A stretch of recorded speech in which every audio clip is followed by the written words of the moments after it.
Job market के बारे में बात करें, फिजियो की जॉब लेनी इजी है कि मुश्किल है? अगर इजी है तो कैसे मिल सकती है, इसके बारे में बताइए। अगर आपने असिस्टेंट फिजियोथेरेपिस्ट बनना है कनाडा में, तो उसके लिए क्या क्या रिक्वायरमेंट्स रहेंगी जॉब अप्लाई करने के लिए, उनको क्या चाहिए? One piece of advice you want to give to the students who are venturing to become a physiotherapist. तो आपके पास डिग्री है और अगर आप साथ साथ अपने लाइसेंस एग्जाम ले लेते हो, देन आपको पीआर अपनी फाइल करनी इजी हो जाएगी।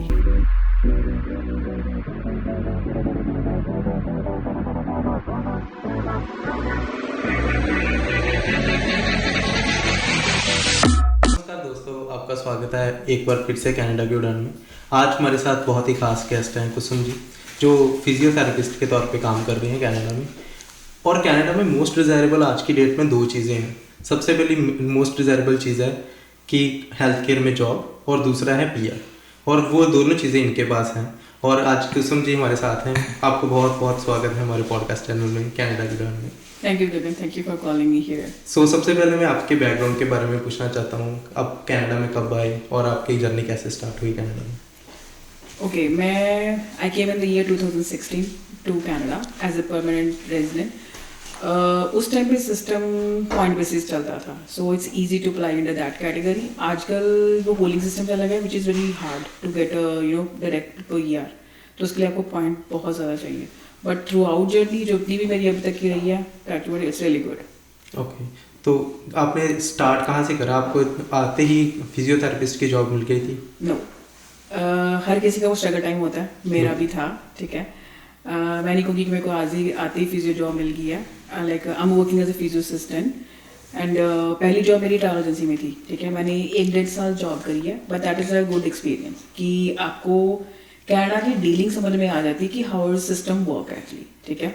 एंड मेरे ख्याल से वो हमारे हर किसी के रेज्यूमे एक एंट्री के लिए वो एक जॉब चाहिए, चाहे वो कैसी भी हो, ठीक है।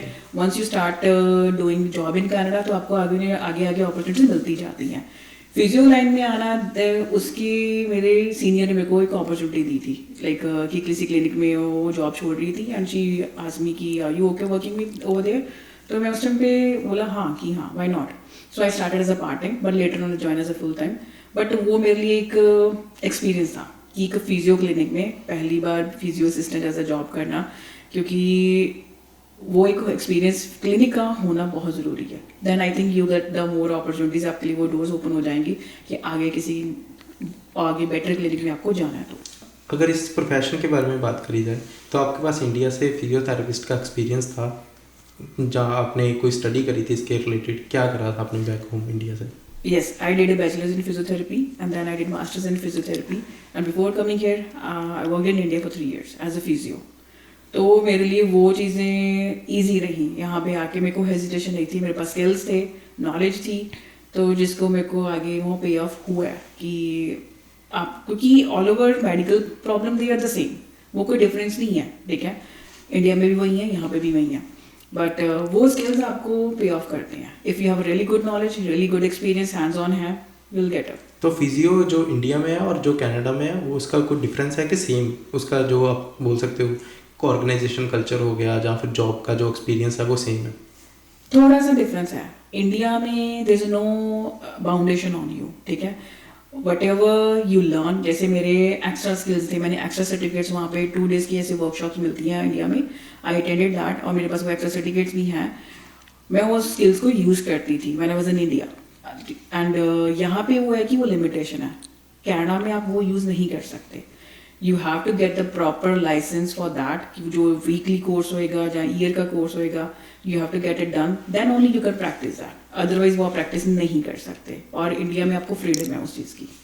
ओके, अगर कनाडा में फिजियोथेरेपिस्ट के लिए किसी को अप्लाई करना हो तो एकेडमिक रिक्वायरमेंट्स क्या हैं, और उसके अलावा कोई एक्स्ट्रा सर्टिफिकेट करना है अगर कोई इंटरनेशनल स्टूडेंट आ रहा है, तो थोड़ा सा आप इसके रिलेटेड गाइड कीजिए कि कैसे इंडिया से आने के बाद तुरंत फिजियोथेरेपिस्ट की जॉब के लिए एटलीस्ट एलिजिबल है, मिलना ना मिलना बात की बात है, अप्लाई कर सकें। ओके, फर्स्ट ऑफ ऑल आपकी जो बैचलर इन फिजियोथेरेपी है वो एक वैलिड की अच्छे क्वालिटी होनी चाहिए, क्योंकि यहाँ पे जैसे वर्ल्ड एजुकेशन सर्विस WS जिसका हम बोलते हैं, यस, मेरी क्रेडेंशियल्स वहाँ से असेस हुए हैं, ठीक है। बिफोर कमिंग टू कनाडा मेरी वहाँ से पहले वो WS असेसमेंट हो गई थी। Then I go through the कि जो कैनेडियन अलायंस फिजियोथेरेपी रेगुलेटर है, जो हमारी बॉडी है फिजियोथेरेपी की इन कनाडा, सेकेंडली फिर वहाँ से मेरी असेसमेंट हुई है, बट बिकॉज की WS से हो गई थी, इट वॉज ईजी प्रोसेस कि वो पहले असेसमेंट हो रखी है। बट WS के अंडर एक ब्लैक लिस्ट कॉलेजेस हैं जहाँ पे आपकी फ्रॉड डिग्रीज हैं, उनके पास उनके कॉलेज की नेम है बताएगा, तो वो आपको अलाउ नहीं करते। सो एक वैलिड वो प्रॉपर आपकी बैचलर्स होनी चाहिए, एंड देन एकेडमिक के में आपको एक इंग्लिश लैंग्वेज एग्जाम आपको चाहिए, दैट्स इट। ठीक है, उस बिहाफ पे आप आ सकते हो। बट एक चीज़ मैं यहाँ पे ऐड इन करनी चाहूँगी कि बिफोर कमिंग टू कनाडा अगर आप कोशिश करो कि अपना जो लाइसेंस का प्रोसेस है, ठीक है, वो पहले स्टार्ट कर दो ताकि वो आपको स्ट्रगल ना, वो आपका टाइम बच जाता है। मेरे को ये इन्फॉर्मेशन मेरे पास नहीं थी, so literally I struggle with that and I wasted 1.5 year in that कि मेरे को समझ में नहीं आया। बट यहाँ पे फिर जब सीनियर से मिले, गाइडेंस मिली, तो ऑटोमेटिकली वो ठीक है, उन्होंने एक गाइडेंस दी कि अच्छा ऐसे से आपको अपना प्रोसेस स्टार्ट करना है कि जो फिजियोथेरेपी रेगुलेटर से, so then I start with that. But आपको वो अगर नॉलेज पहले मिल जाए that will be easier. Okay, आपने लाइसेंस की बात की, अभी लाइसेंस एग्जाम के लिए क्वालिफाई होने के लिए क्या क्या रिक्वायरमेंट है और कैसे हम लोग मतलब एग्जाम देने के लिए क्या क्या करना पड़ता है? उसके लिए आपको 3 चीज़ें चाहिए होंगी, एक वही बैचलर, और आपकी वो असेसमेंट अगर हो रखी है तो ठीक है, अगर WS नहीं भी करी तो वो आपकी कैनेडियन जो अलायंस है फिजियोथेरेपी की वो खुद अपने आप कर लेंगी। ओके, लैंग्वेज एग्जाम, और तीसरा एक ब्रिजिंग कोर्स। ठीक है, वो ब्रिजिंग कोर्स की आपको ऑप्शन देते हैं, वो आपको एक ब्रोशर भेजते हैं जिसमें कॉलेजेस के नाम होते हैं, वो ब्रिजिंग कोर्स आपको वो करना है। वो 3 चीज़ें आपकी होगी, देन कैनेडियन जो फिजियोथेरेपी रेगुलेटर्स हैं वो आपको अलाउ करेंगे that now you can sit for licence exam, you are eligible. और जितना वो टाइम लेंगे, इधर इट्स 3 मंथ्स और 4 मंथ्स, वो असेसमेंट के लिए उन्होंने लेना, बिकॉज वो ट्रांसक्रिप्ट सारी आपकी डायरेक्टली कॉलेज से वहाँ आती हैं एंड दे असेस दैट उसके सर्टेन आवर्स हैं कि 1000 आवर्स वो आपकी होती हैं कि जो हमने इंटरम एज ए फिजियोथेरेपी हम जो इंडिया में जॉब करती हैं, प्रैक्टिस करती हैं, तो वो आपका वो 1000 आवर्स होने ही चाहिए। ठीक है, वो जब तक वो आपके आवर्स कंप्लीट नहीं है, कुछ भी वो आपका कुछ कमी पेशी है, तो वो आपको बोलेंगे कि नहीं आपको ये पूरा करना है। Sometime they ask you to do extra hours. Okay, अच्छा, अगर मैं जो समझा कि हमें, अगर मैं कोई भी स्टूडेंट है फ्रेश फिजियोथेरेपी का बैचलर्स करके पास आउट है और डायरेक्ट यहाँ पे आ रहा है, तो एलिजिबल नहीं है एग्जाम देने के लिए, उसको वो 1000 की प्रैक्टिस करनी पड़ेगी। हाँ जी, क्योंकि वो it's a part of physiotherapy programme की जब आपकी बैचलर्स खत्म हुई है, ठीक है, आपको इंटरिम करना ही करना है, जिसको हम इंडिया में इंटर्नशिप बोलते हैं। आपकी 6 मंथ की इंटर्नशिप प्रोग्राम होता है, you have to finish that, चाहे वो कोई भी मेडिकल डिग्री MBBS आप ले लोगे तो उसमें भी करना पड़ता है। I think for that it's an year, और फिजियोथेरेपी में 6 मंथ्स की होती है। वो इंटर्नशिप आपको खत्म करनी है, लाइक वो प्रैक्टिस है, बिकॉज वो क्लिनिकल्स में, चाहे आपकी क्लिनिकल में वो आपकी क्या कहते हैं पोस्टिंग्स हो या फिर हॉस्पिटल में हो, because it's like learning skills, आप वहाँ पे प्रैक्टिस कर रहे हो पेशेंट के साथ 1-on-1।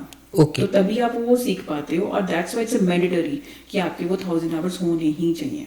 ओके, और आपने जो ब्रिजिंग कोर्स बोला, ये एग्जाम देने के बाद आता है या पहले हमको वहाँ से आके पहले ब्रिजिंग कोर्स करना है, उसके बाद हम एग्जाम के लिए क्वालिफाई हो रहे हैं? यस, वो ब्रिजिंग एग्जाम आपके लाइसेंस एग्जाम से पहले आएगा। ओके, और जब तक वो it's like prerequisite for the written exam. Okay, ठीक है, तो वो 3 चीजें आपको देनी ही पड़ेंगी, लैंग्वेज, बैचलर एंड आपका ब्रिजिंग कोर्स। जब तक उसके फॉर्म जाके सबमिट करोगे कंप्लीट करने के बाद, then only they allow you to sit an exam. और ये ब्रिजिंग कोर्स कितने टाइम का होता है? वो तो आप जॉब के साथ कर सकते हो, पार्ट टाइम। मीन्स मैं खुद जॉब कर रही थी, जॉब के साथ साथ मैंने आके शाम को 2-3 घंटे अब स्टडिंग, सो वो आपका साथ साथ हो जाएगा। इट्स नॉट लाइक दैट कि आपको प्रॉपर उसके लिए अलग से छुट्टी लेनी पड़ेगी यानी आप to sit and do that. No, वो हफ्ते 2 हार्डली 1 मंथ का होता है। मंथ का? और उसके लिए आपको कॉलेज या यूनिवर्सिटी जाना होता है या आप घर से खुद से कर सकते हो? और मतलब नहीं, वो कॉलेज ही भेजता है, जो बकायदा नेम है कॉलेजेस के, हाँ, वो आपको कैनेडियन लाइंस जो फिजियोथेरेपी की हैगी वो ही आपको भेजेगी कि ये कॉलेजेस के नेम है, ये कोर्सेज है, आप अपनी देख के पिक कर लो जो आप कर सकते हो। ओके, और इसकी फीस कितनी होती है ये ब्रिजिंग कोर्स की specifically? Under 500, so it's not big deal. और उसके अलावा स्टार्ट से लेके एंड तक लाइसेंसिंग एग्जाम का प्रोसेस अगर कोई फर्स्ट टाइम में क्लियर कर रहा है तो कितना टाइम लगता है पूरा कंप्लीट करने में साइकिल? रफली यू विल टेक 2.5 years आपको लगेंगे। और कितने एग्जाम होते हैं इसमें? एक एग्जाम 2 ही होते हैं, एक रिटन और एक प्रैक्टिकल। ओके, ठीक है, बट रिटन के बाद आपको पहले इनका ये होता था कि you have to work as a physio, ठीक है, फिजियो असिस्टेंट, कि आप फॉर एन ईयर आप जॉब करो, फिर उसके बाद आपको वो you can sit for a practical exam. Okay. But अभी उन्होंने वो चीज़ प्रोग्राम बंद कर दिया कि आपके ऊपर है, if you want take time, कि मेरे को ज़्यादा टाइम चाहिए प्रैक्टिस के लिए, कि मेरे को नहीं भी अंदर से स्ट्रॉ फील हो रहा कि हाँ I can do my practical exam, तो आप 1-1.5 साल भी ले सकते हो। It's totally up to you, boundation नहीं है। जो हमारी फर्स्ट अटेम्प्ट है दैट्स अंडर द बाउंडेशन, वो हमें 2 साल के अंदर ही देनी है। हमें 3 अटेम्प्ट्स मिलती हैं रिटन एग्जाम की, same with the practical, three attempts मिलेंगी। जो फर्स्ट एग्जाम है वो that is you have to clear within 2 years। उसके बाद देयर इज नो बाउंडेशन, चाहे 5 साल कर लो, चाहे you can take more time. Okay, so total 2 ही एग्जाम देना है, एक रिटन और एक प्रैक्टिकल। फर्स्ट वन आपको 2, मतलब कि जो आप क्वालिफाई हुए, इवोल्यूटिंग एग्जाम आपका कंप्लीट हुआ, उसके 2 साल के अंदर देना है, और दूसरा आप जब चाहो तब दे सकते हो। हाँ जी, रिटन एग्जाम फर्स्ट आपका जो फर्स्ट अटेम्प्ट मींस आपको विद इन 2 years ही देनी है, हाँ। कि वेदर यू आर प्रिपेयर्ड और नॉट। हाँ, सो इसलिए वो पहले एक बंदा एक माइंडसेट बना ले कि हाँ भी हमें वो प्रिपरेशन करनी ही करनी है, because sometime if you have really valid reason कि हाँ भी ये रीजन है मैं नहीं बैठ सकता एग्जाम में, they allow you to excuse कर देते हैं। अगर नहीं है तो देन वो आपकी फाइल फिर क्लोज कर देंगे। ओके। तो इसके बाद जो अगर आपने जो ये एग्ज़ाम दे दिए, इसके बाद आप असिस्टेंट फिजियोथेरेपिस्ट बनते हो कि फिजियोथेरेपिस्ट का लाइसेंस मिल जाता है आपको? पहले था कि रिटन एग्जाम के बाद वो आपको अलाउ कर देते हैं कि एज अ जिसकी लाइक रजिस्टर्ड फिजियोथेरेपी कि आप काम कर सकते हो, ठीक है। अब उन्होंने रिसेंटली फ्रॉम लास्ट 1 year उन्होंने वो चीज़ बंद कर दी है कि आप रिटन के बाद ही ये प्रैक्टिकल दे दो, ठीक है। पर आपका वो जो इन बिटवीन प्रैक्टिस टाइम है दे वोंट काउंट इट कि आपने प्रैक्टिस करनी है चाहे नहीं करनी, but now they count it कि जब तक आपका प्रैक्टिकल एग्जाम क्लियर नहीं होता तब तक हम आपको रजिस्टर्ड फिजियो डिक्लेयर नहीं कर सकते। You have to pass both the exams, then they only allow you. Okay, level of toughness क्या होता है ये एग्जाम का? अब अगर हम पार्ट टाइम जॉब या जॉब कर रहे हैं फुल टाइम और साथ में प्रिपेयर करने की सोचें तो हो सकता है, पॉसिबल है कि नहीं? It is possible, Possible. but no doubt exam tough है। It's not like India. If you would ask me, India में मैं बोलती हूँ कि हमें क्रिटिकल थिंकिंग की आदत नहीं है। It's merely about the cramming, हम 3 चीज़ों को क्रैम करते हैं, बट यहाँ का एग्जाम का जो स्टैंडर्ड है इट्स वेरी हाई।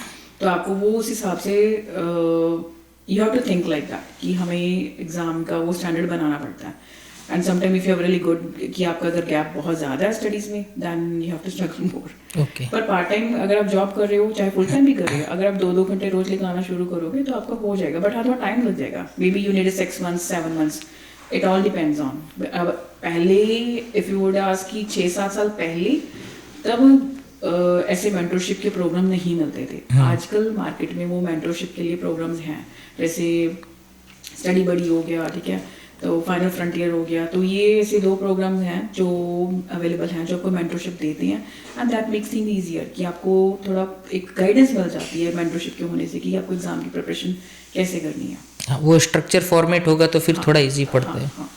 राइट। अगर हम जॉब मार्केट के बारे में बात करें, फिजियो की जॉब लेनी इजी है कि मुश्किल है?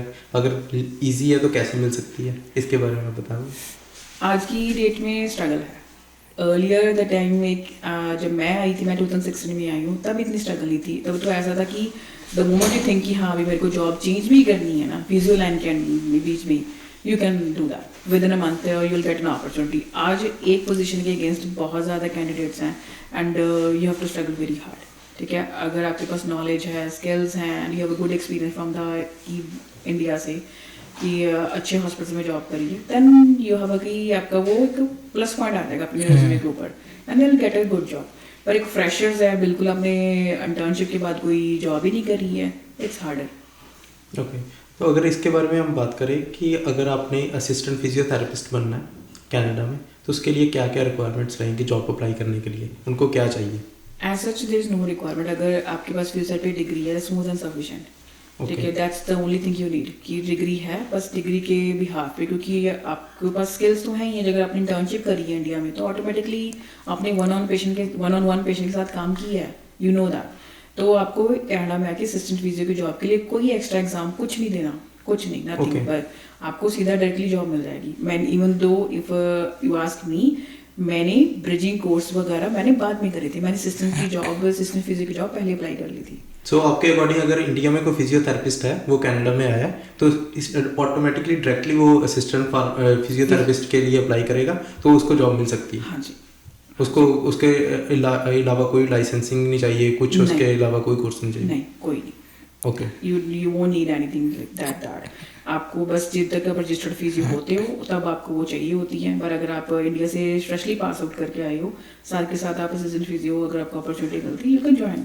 Okay, one more question. आप बोल रहे हो कि जॉब मार्केट में कंपटीशन है, तो ये असिस्टेंट के लिए, क्योंकि मैं ऐसा सुना हूँ कि कोई भी मेडिकल फील्ड में, किसी भी फील्ड में आपके पास अगर लाइसेंस है, इधर फिजियोथेरापिस्ट, फिजिशियन, फार्मासिस्ट, नर्स, तो आपको जॉब की कमी नहीं है। लाइसेंस है तो आपके पास जॉब है।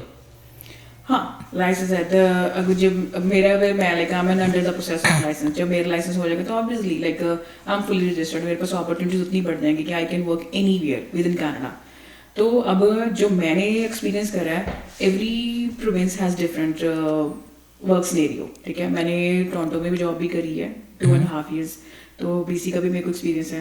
तो अगर हम प्रोविंस चेंज भी करते हैं ना, then again you have to start from a zero, क्योंकि वो प्रोविंस ये नहीं देखती है कि आपका पीछे से एक्सपीरियंस है, लाइक बीसी में एक्सपीरियंस लिया या कहीं और में, they won't count it. I don't know why, but वो एक है, फिर आपको वो एक है कि जीरो से स्टार्ट करना पड़ता है। बट हाँ, ऑल एज आई मेंशन की स्किल्स हर जगह सेम है, there is no difference. Okay, अगर आप बोल रहे हो कि प्रोविंस चेंज कर रहे हो तो जीरो से, तो फिर आपका ये लाइसेंस वैलिड रहता है, या फिर लाइसेंस एग्जाम फिर से देना है, या फिर कुछ रजिस्ट्रेशन करना है, या वहाँ की कोई कोर्स करना है? This I am mentioning about the assistant physio. अगर आप असिस्टेंट फिजियो की जॉब कर रहे हो तो Okay. अगर आप फुली रजिस्टर्ड हो चुके हो और फिर अपनी प्रोविंस चेंज करते हो, देन इट्स इजी, फिर नहीं है। बस हाँ कि हर प्रोविंस का अपनी रजिस्ट्रेशन अलग अलग होती है। हाँ। If you are changing your province, तो आपको रजिस्ट्रेशन अलग से अप्लाई उस प्रोविंस के लिए अप्लाई करनी होगी। BC is the toughest one. BC में थोड़े स्टैंडर्ड्स आई हैं हर मेडिकल प्रोफेशन के लिए, ठीक है। Rest of the province they are have the leniency, तो उसमें आपको इजीली वो चीज़ें अप्लाई हो जाएंगी। सो सब हर कोई क्यूरियस है एक चीज़ जानने के लिए, जो असिस्टेंट फिजियो है उसकी क्या पे रेट रहती है, और जो रजिस्टर्ड फिजियो है उसकी क्या पे रेट रहती है? Registered physios if you go online, like यहाँ पे जो बीसी या में जो सरी की क्लिनिक्स में जो चलता है, स्प्लिट बेसिस चलता है, 50-50 और 60-40, but you will make a money around 40-50 से स्टार्ट हो जाता है, ठीक है। You can go up till 80-90 as well, but 80-90 is like a very high, but हाँ नॉर्मल 50-60 आराम से चल स्टार्टिंग पे है फिजियो, रजिस्टर्ड फिजियो के लिए। Okay. और जो असिस्टेंट फिजियो है उनको वो बेसिक पे स्केल से ही स्टार्ट करना पड़ता है, but the maximum range I think they can pay you till $30, not more than that. Okay, $30 per hour की एक असिस्टेंट फिजियो के लिए वो ले सकता है मैक्स, और जो मैक्सिमम और मिनिमम जो बेसिक पे रेट है, बेसिक बेसिक। और आप ऑलरेडी बता चुके हैं ये हेल्थ केयर में, ये पीआर में हेल्प करती है, ये फिजियो की जॉब है जो? हाँ जी, क्योंकि अगर आपके पास डिग्री है और अगर आप साथ साथ अपने लाइसेंस एग्जाम ले लेते हो, देन आपको पीआर अपनी फाइल करनी इजी हो जाएगी। क्योंकि हेल्थ केयर की कोई भी जॉब है वो आपको पीआर के लिए वो it's like a plus point. मेरे को जो अभी रिसेंटली समझ में आया, जो आगे मार्केट में चल रहा है, कि अगर आप अपना written exam half of the like जो चीज़ें इंडिया से फिनिश कर लेते, जैसे रिटन एग्जाम सपोज किसी ने इंडिया से क्लियर कर लिया, ठीक है, आप साथ के साथ एलएमआई या वर्क परमिट के लिए यहाँ पे अप्लाई कर दो, आके यहाँ क्लिनिक में यहाँ चाहे जॉब ढूंढ लो, ठीक है। उससे क्या होगा कि यू कैन प्रेजेंट दैट कि हाँ मेरा एक एग्जाम हो चुका है अंडर जो पीआर प्रोसेस के अंदर जो प्रोग्राम चल रहा है, ठीक है। और साथ साथ आप अपने प्रैक्टिकल की तैयारी शुरू कर दो, और विद इन 1 year अगर आप प्रैक्टिकल अपना क्लियर कर लेते हो, देन इट्स ईजी। फिर आप लाइक फुली रजिस्टर्ड होगे and then you can put it under your file कि हाँ मेरी फुली रजिस्ट्रेशन हो गई है, एंड दे अलाउ यू, क्योंकि स्किल्ड कैटेगरीज को तो वो तो झट से पीआर देते हैं। बिल्कुल, क्योंकि वो पीसीपीएम के अंडर भी फॉल करती है ये कैटेगरी, क्योंकि हेल्थ केयर में हर कोई जॉब चाहता है, और वो कोई भी क्लिनिक वाली जॉब मिल जाए हर कोई, ये डिज़ायरेबल चीज़ है। और ये आपने बहुत अच्छी बात बोली कि अगर आप इंडिया से आ रहे हो, को आपके पास फिजियो की डिग्री है, तो आप ऑलरेडी एलिजिबल हो कि असिस्टेंट फिजियो के लिए, असिस्टेंट फिजियो के लिए आप ऑलरेडी एलिजिबल हो। और नेक्स्ट मैं आपसे एक चीज़ पूछना चाहता हूँ, बड़ा इंटरेस्टिंग टॉपिक डिस्कस करना चाहता हूँ, कि आपको 9 साल हो चुके हैं कनाडा में, तो आपका एक्सपीरियंस अभी तक कैसा रहा? आप अपनी सारी जॉब्स के बारे में थोड़ा थोड़ा ओवरव्यू बताएंगे तो हमें अच्छा लगेगा। ओके, जॉब का एक्सपीरियंस इट्स वाज गुड। जैसे मेरी पहली जॉब थी, तो I get my first job with in 1 month, ठीक है। तो एक्सपेक्टेड नहीं था, मिल गई, सो आई वाज ग्रेटफुल कि हाँ अभी मेरे को कुछ जॉब मिल गई है। बट वो इसमें ऐसा था कि डेस्क जॉब थी, नया स्किल सीखने को मिला, it is out of my profession, but मेरे को अच्छा एक नॉलेज मिली अलग प्रोफेशन की, ठीक है। आज भी मैं बोलती हूँ कि अगर कुछ टिकट्स लैंग्वेज में मेरे को नॉलेज है, it's because of that profession की जो मैंने करा, but it's really good job. और फिजियो की लाइन में जो मेरे को एक्सपीरियंस गेन हुआ उसमें कि आपके स्किल्स हमारी जो फिजियो की फील्ड है, it's not about the skills. अगर आप स्किल्स के साथ टच में नहीं हो, यू गोना लूज दैट। ठीक है, अगर आपके पास वो चीज़ लूज होगी तो आप वो प्रोफेशन अपना परस्यू नहीं कर पाओगे। एंड अगर आपके पास वो जॉब है, then you feel like connected with your की यहाँ फील्ड के साथ, और वो होना ज़रूरी है। Otherwise you gonna lose that track. अगर अपना ट्रैक ही लूज हो गया, आप कभी भी वो एक इनिशिएट नहीं ले पाओगे कि मैं एग्जाम दे दूँ। That's a motivation I would say, कि अगर बस क्लिनिक की जॉब है ना, that's kind of motivation, keep on motivating you, हाँ कि आपको आता है and you can do that. क्योंकि यहाँ पे आगे ये चीज़ होती है, if you have some others job, तो आपको कहीं ना कहीं डिस्करेजमेंट आ जाती है कि what I am doing actually, मेरी डिग्री का क्या बना, मैं तो पढ़ के आया इतना था, ये एंड वो ना, तो वो आपको डिस्करेजमेंट आती है। सो अगर आपको वो जॉब मिल जाए, देन यू फील कि हाँ मेरी चीज़ें आसान हो जाएंगी, बिकॉज आपकी गाइडेंस भी मिल जाती है कि किसी ने एग्जाम पास करा है तो आपको बता देते हैं कि अच्छा ये करो ये करो ये करो। So it's makes your like things easier. Okay, अभी तक ये फिजियोथेरेपी जॉब में आपको क्या चैलेंजेस है? कुछ चैलेंज ऐसा लगता है कि हेल्थ केयर है? इतने नहीं थे, बट हाँ कि यहाँ पे जो मेरे को सबसे बड़ा चैलेंज वही लगा कि यहाँ पे वर्किंग स्टाइल डिफरेंट है। इंडिया में जैसे एज ए टोल्ड कि बाउंडेशन नहीं है, हम पे कोई वो नहीं है कि एक स्ट्रिक्टेड वे में जॉब अपना स्किल्स को हम यूज़ कर रहे हैं। यहाँ पे वो चीज़ है कि like I can't practice my all skills on my patients, I have to be limited. लेकिन मेरे को वो चीज़ एक लिमिट में रख यूज़ करनी पड़ती है, चाहे मेरे पास भी नॉलेज है but I can't. By book ही जाना पड़ता है, कुछ अपना नहीं कर सकते। और आप अभी एग्जाम के प्रोसेस में ही हो ना, आपका मतलब एग्जाम की प्रिपरेशन में क्या चैलेंज आ रहा है, ये सबसे बड़ा वो है। ओके, उसके लिए ये है कि मैं सबसे पहले यही चीज़ में ऐड ऑन करूँगी कि if you are in India, मैं हर किसी को एडवाइस करूँगी कि आप इंडिया से बैठ के अपने एग्ज़ाम दो। आजकल आपको जो ऑनलाइन एग्ज़ाम की अपॉर्चुनिटी दे रहे हैं, प्रोमेट्रिक इज़ अ साइट जहाँ पे हमारे एग्ज़ाम होते हैं, तो वो रिमोटली की ऑप्शन देते हैं। ठीक है, उनके स्टैंडर्ड्स हैं, वो आपको वो उनको मीट कर लो and then you can sit, you can in India and you can give your exam कहीं भी, ऑल ओवर कनाडा में या ऑल ओवर वर्ल्ड में कहीं भी बैठ के अपना एग्ज़ाम दे सकते हो।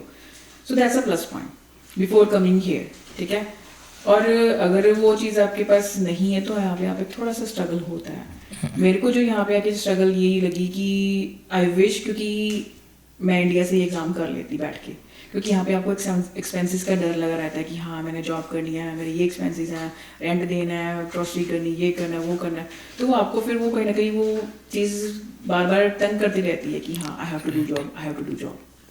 राइट। तो अगर मेरे को स्टार्टिंग से लेके फर्स्ट अटेम्प्ट में मेरा एग्जाम क्लियर हो रहा है तो कितना खर्चा आएगा, मतलब खाली एग्जाम का एक्सपेंसेस कितने आ सकते हैं? रफली आई वुड से कि अगर आप सपोज किसी के साथ कोचिंग नहीं ले रहे हो, ठीक है, सिर्फ एग्जाम की कोचिंग भी ले रहे हैं, क्योंकि अभी आज के टाइम पे बिना कोचिंग के तो बहुत कम लोग हैं कि जो एग्जाम क्लियर करेंगे, तो उसको भी आप इंक्लूड करके ही दो। और कितना कोचिंग में कितना प्राइस लगता है तो वो भी बता दो, अगर आइडिया है तो वो जिसको नहीं करना होगा सेग्रीगेट कर लेंगे।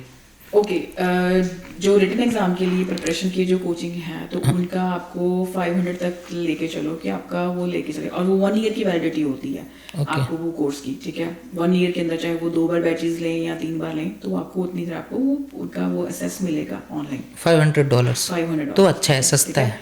और प्रैक्टिकल का जो हमारा है उसका होता है 1800। ओके, ये सिर्फ प्रैक्टिस के वाले की है जो मेंटरशिप दे रही हैं। ओके, और इतने ही हमारे एग्जाम की फीस होती है, समवेयर 1000 की रिटर्न की है और 2000 आप लेके चलो प्रैक्टिकल की है।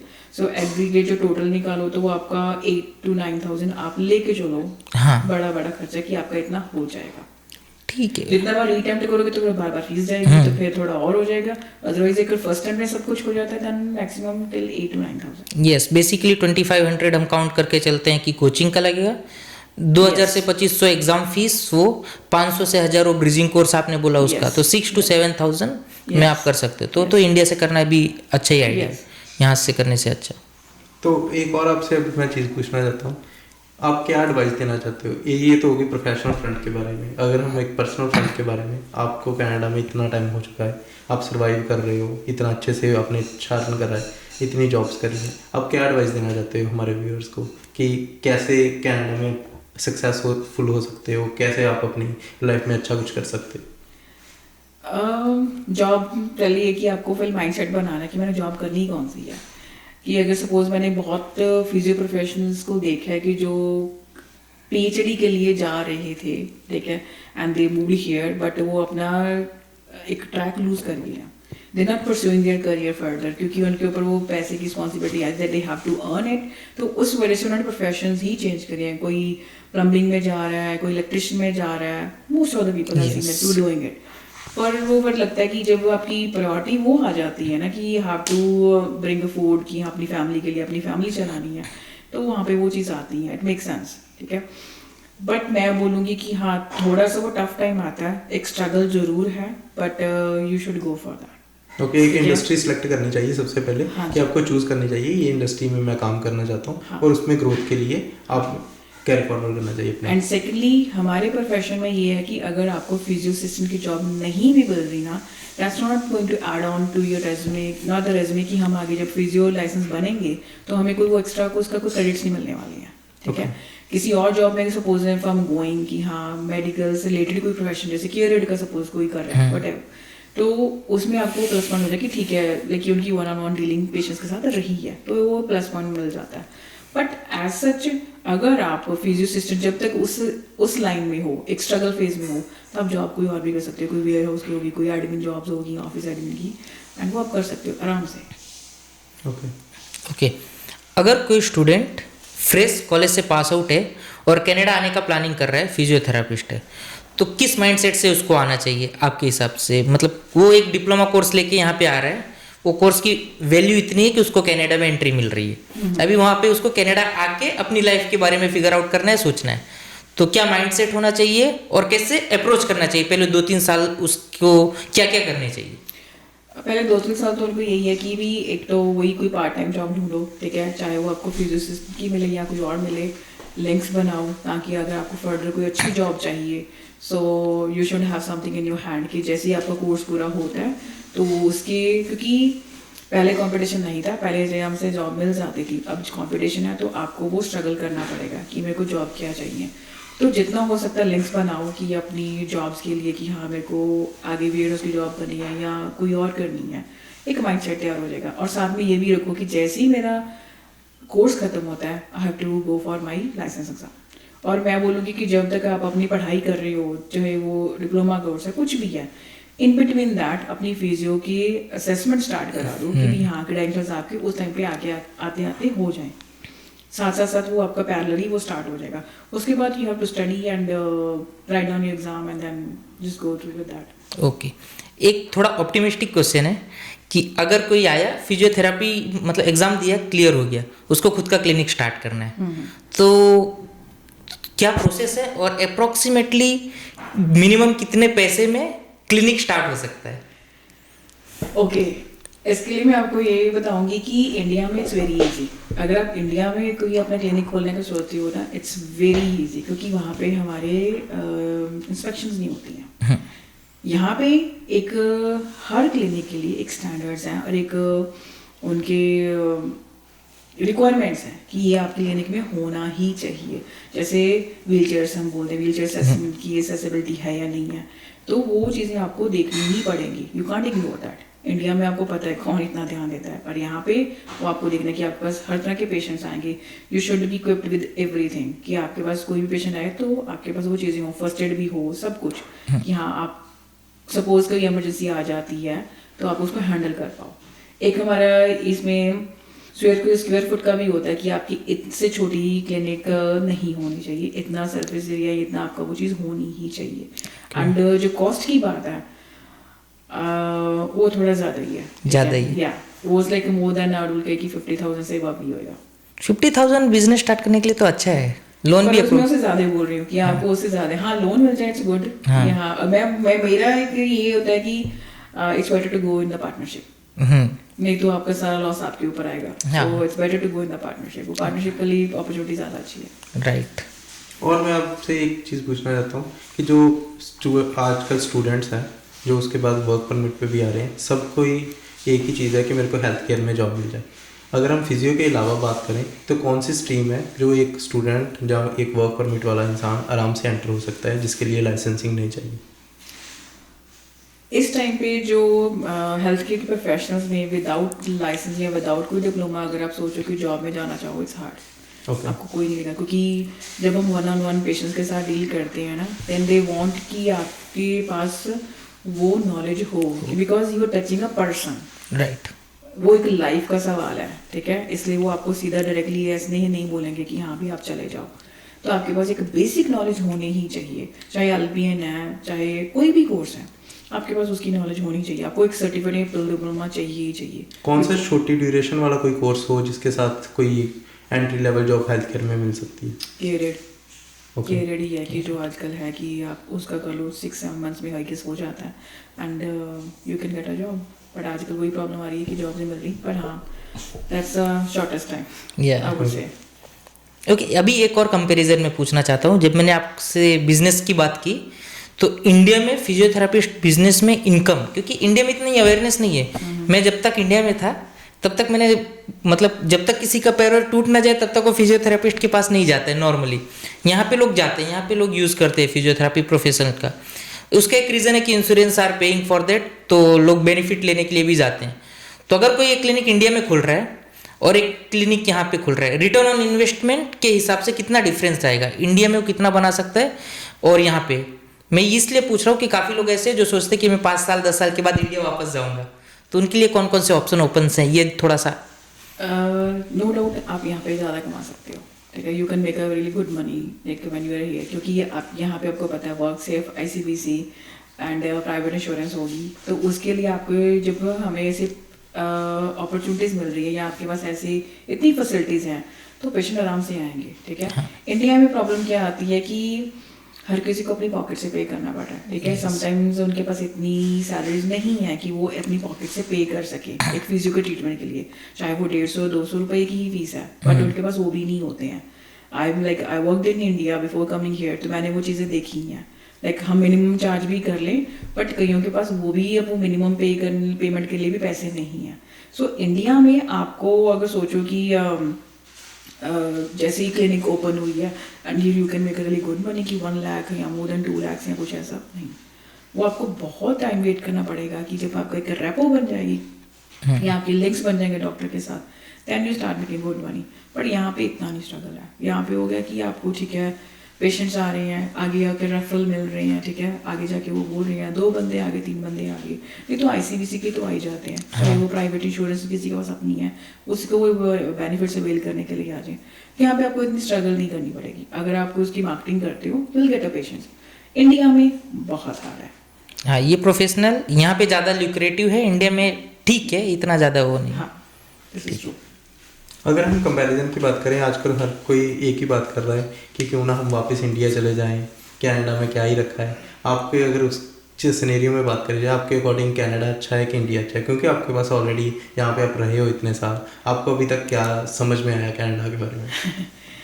ओके, नो डाउट जिस तरह की आज मार्केट है, मैं एक चीज़ बोलूँगी कि जिनके पास पीछे अच्छे सेटअप हैं, ठीक है, जैसे मेरे पास क्लिनिक नहीं थी, I was doing a job for somebody, ठीक है, जब मैं यहाँ पे आई हूँ। अगर सपोज मेरे पास वहाँ पे अपना क्लिनिक होता, मैं अपना काम अपना चला रही होती, तो मेरे को नहीं लगता कि वहाँ यहाँ पे रहना फिर it's like a good idea. क्योंकि अगर आपके पास वेल एस्टैब्लिश वहाँ पे बिजनेस है, सब कुछ अच्छा अर्न करे हो, दैट आई वुड सजेस्ट, क्योंकि यहाँ पे एक बहुत स्ट्रगल है एंड एक एज के बाद हम वो स्ट्रगल हैंडल नहीं कर पाते एंड यू वांट स्टेबिलिटी।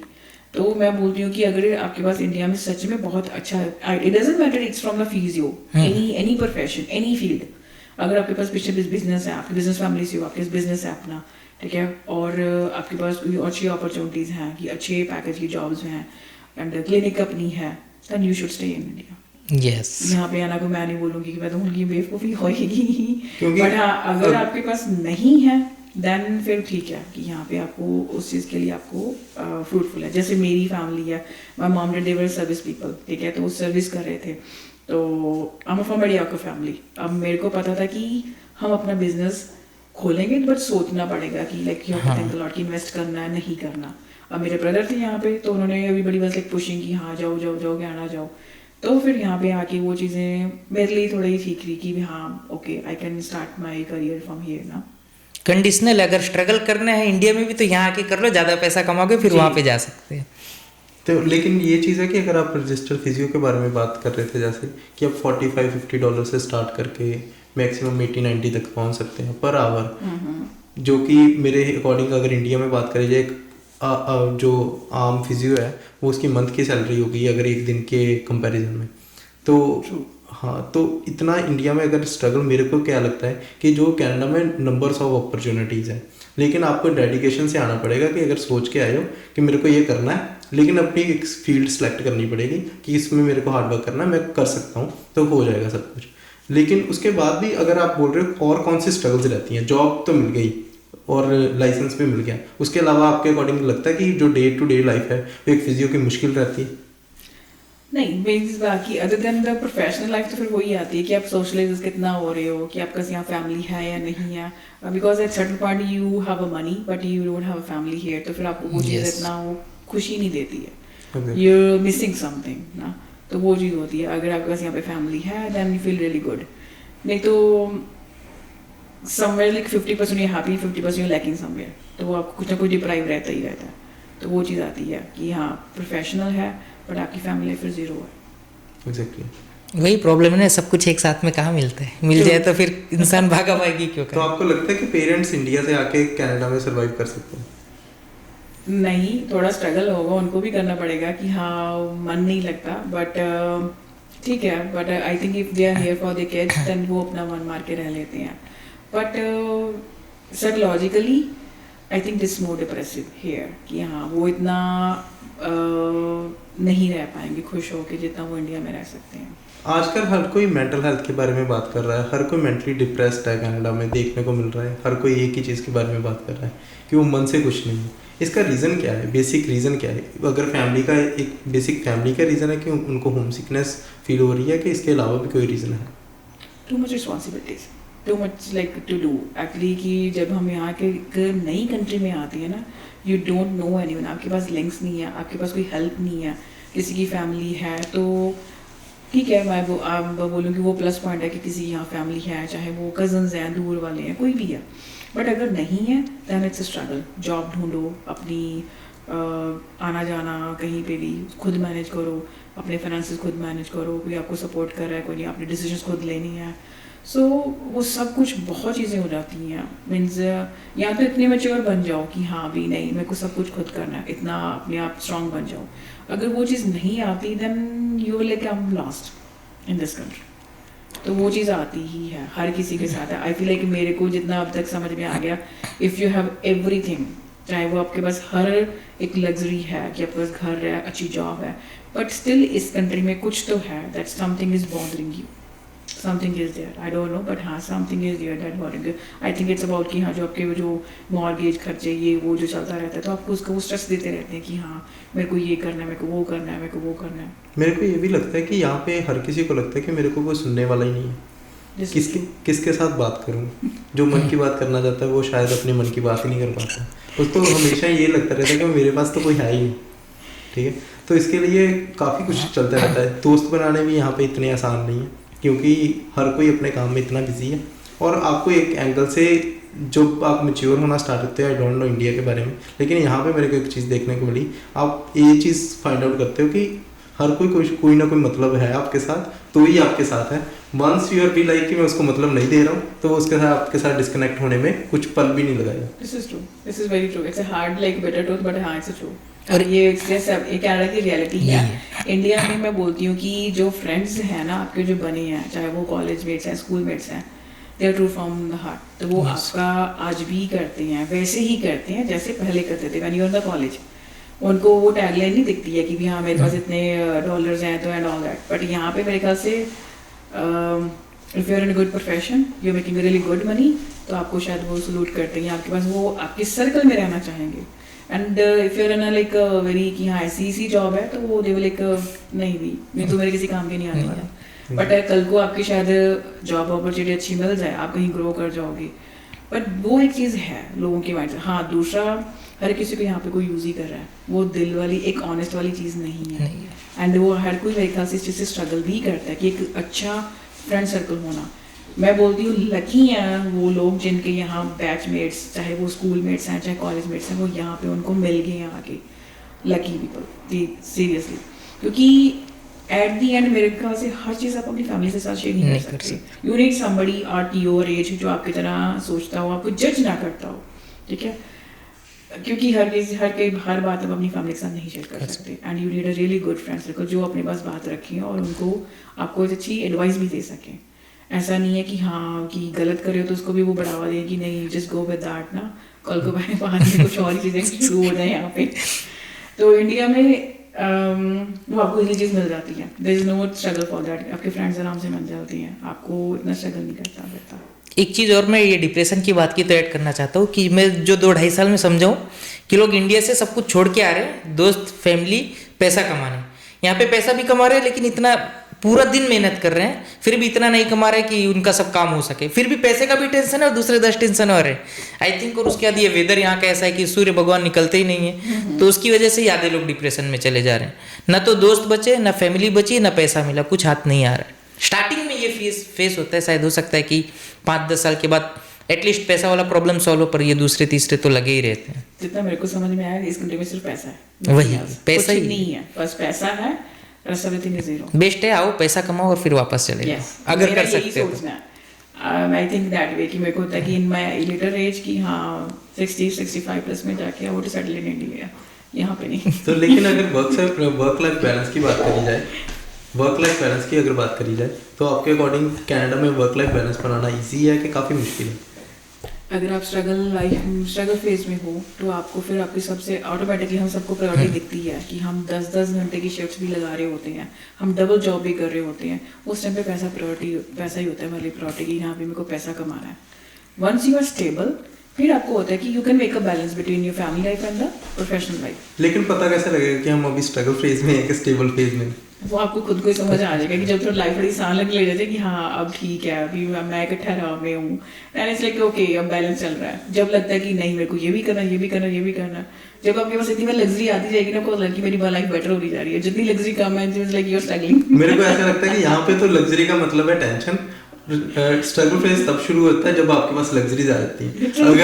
अगर आपके पास घर है, गाड़ी है, उसकी मोर्गेज है, उसका लोन है, वो आपको पे ऑफ करना पड़ेगा, उसके लिए और स्ट्रगल करनी पड़ेगी। यहाँ पे तो स्ट्रगल फेज तब आपका शुरू होगा जब आपने घर ले लिया, वो आपका सबसे मुश्किल वाला फेज वो है कि आपको 25 साल की आपको हर मंथ आपने एक फिक्स्ड अमाउंट है वो आपने पे करनी है, तो उसके लिए आपको काम भी करना ही पड़ेगा। हाँ वही है कि लग्जरी अगर मेंटेन करनी है then you have to work hard कि उस लग्जरी को मेंटेन करने के लिए, नहीं तो बताइए फिर आप लग्जरी भूल जाओ कि हाँ फिर पैसा कमा लो। बट ठीक है, प्रोज एंड कॉन्स की चीज़ें होती हैं, so it's the same thing कि अगर आपको चाहते हो कि यहाँ पे मेरे को इस कंट्री में कि एक अच्छा घर, अच्छा कार, अच्छा सब कुछ चाहिए, देन यू हैव टू।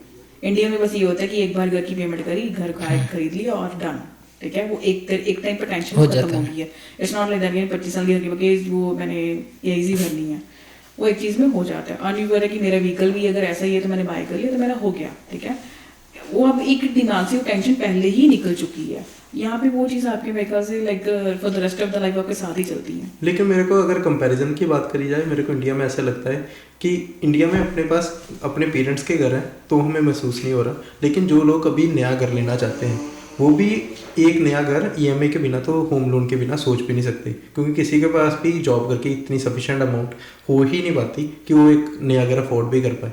उसके लिए भी वो EMI के लिए जा रहा है। अगर घर के वैल्यू के बारे में बात करी जाए अच्छे सिटीज़ में, अगर हम वैनकूवर के साथ कंपेयर करें गुरुग्राम को, तो सेम प्राइस चल रहे हैं, कोई ज़्यादा डिफरेंस भी नहीं रहेगा।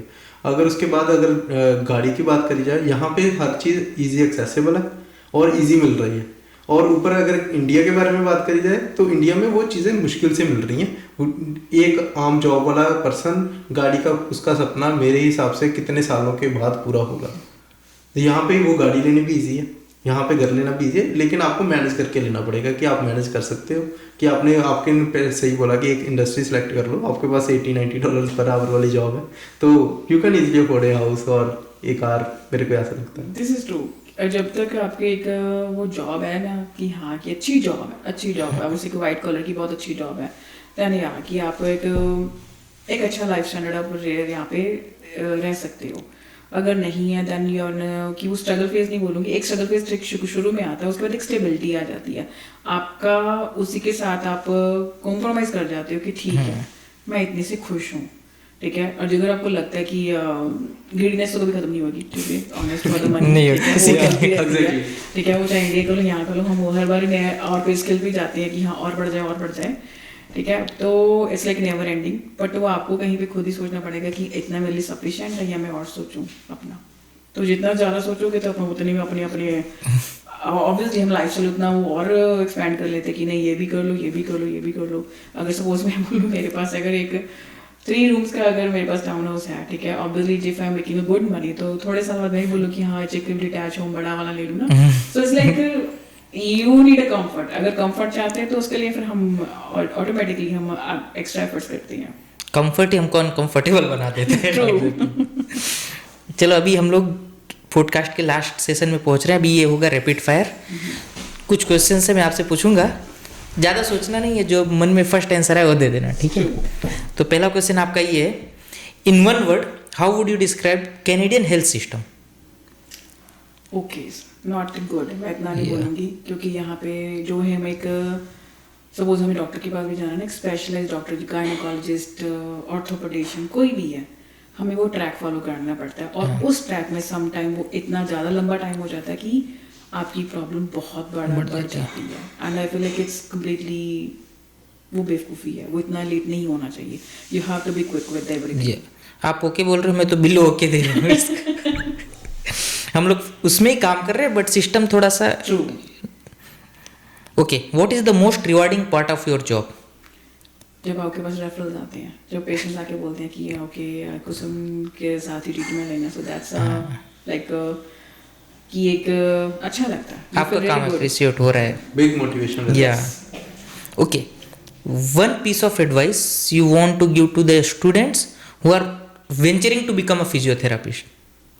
आई वुड से कि आप half of the process India से खत्म करके आओ। या काफ़ी सारे पैसे बच जाएंगे। जी। Okay, favourite Canadian city to work in?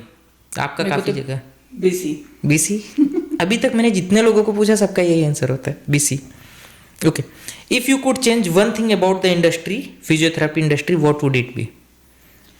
International students के लिए थोड़ी सी उनको जो बाउंडेशंस हैं वो थोड़ी सी उनको मॉडिफाई करनी चाहिए, थोड़ा इजी बनाना चाहिए। इजी भी, और जैसे इनकी अटेम्प्ट्स जो लिमिटेड की हुई हैं, 3 पे करी हैं, उनको थोड़ा सा बढ़ा दें तो ज़्यादा बेटर है। It's like better if they can give you 5 chances like that. क्योंकि मैं बोलती हूँ कि आप किसी के एजुकेशन किसी के पास है, ठीक है, स्किल्स हैं, आप किसी को एक एग्ज़ाम से जज नहीं कर सकते।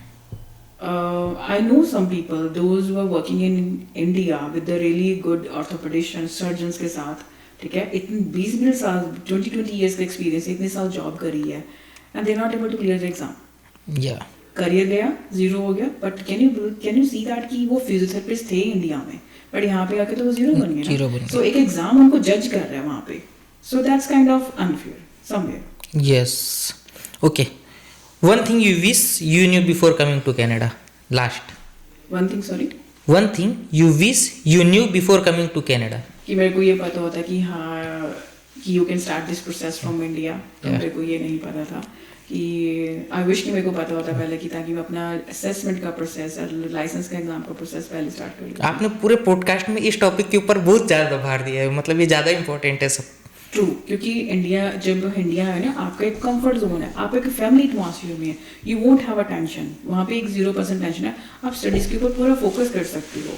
जॉब नहीं भी है, आपको वो बर्डन नहीं करेगा, because your parents are there to feed you, to give you that shelter, तो आपको वो स्ट्रगल नहीं करना पड़ता। यहाँ पे जैसे आप आगे, आपको उस चीज़ के अंदर दिमाग रहता है कि मेरे को जॉब करनी है, मेरे को कमाना है, मेरे के एक्सपेंसेस अपने जितने चाहे बेसिक ही हैं, वो उतना तो आपको कमाना पड़ेगा ही पड़ेगा ना। तो उसके लिए फिर आप बाहर तो जाओगे, जब बाहर जाओगे तो टाइम भी जा रहा है आपका, तो स्टडीज़ पे फोकस नहीं होएगा आपका।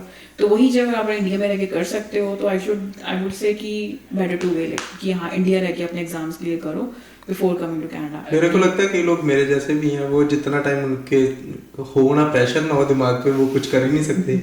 इंडिया में बैठे हैं तो बस बैठे हैं, मजे आ रहे हैं, क्या ही जरूरत है एग्जाम क्लियर करने की, वो भी चीज़ हो जाती है।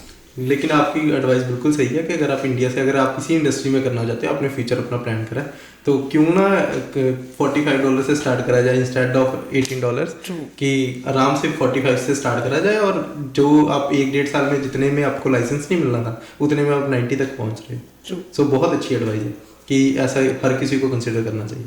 ये फैसिलिटी दी है तो इसका यूज़ कर सकते हैं, क्योंकि कोविड के पहले शायद ये था नहीं, कोविड के बाद से ये सारा इम्प्लीमेंट हुआ है।